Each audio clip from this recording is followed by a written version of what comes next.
Today we will explain related material, asking for and giving directions.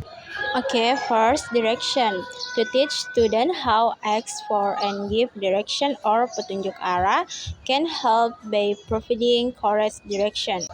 Okay, first asking direction. How to have a conversation. Beforehand, you must say hello first or ask the word excuse me in English. Next, you can starting a conversation with auxiliary modal words, will, call, can, or will to ask about their availability. And don't forget to end by saying thank you. And next, example asking direction. First, excuse me, call you tell the way to, or excuse me, call you tell me how to go to, or excuse me, call you tell me how to get to. And giving direction. Example, go ahead, right or to, turn left or right.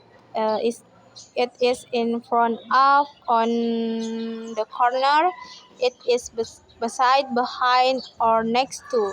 Okay, you can see example of conversation. Prepositions of place. Words that indicate the location of a person or thing.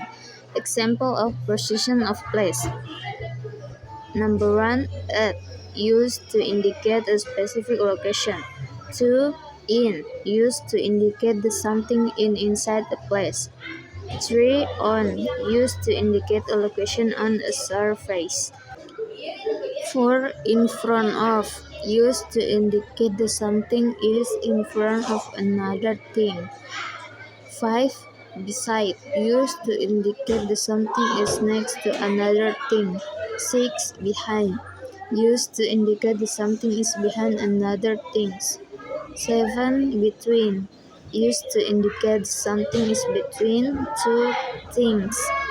8, among, used to indicate that something is many things. 9, below, used to indicate that something is lower than another things. 10, above, used to indicate that something is higher than another things.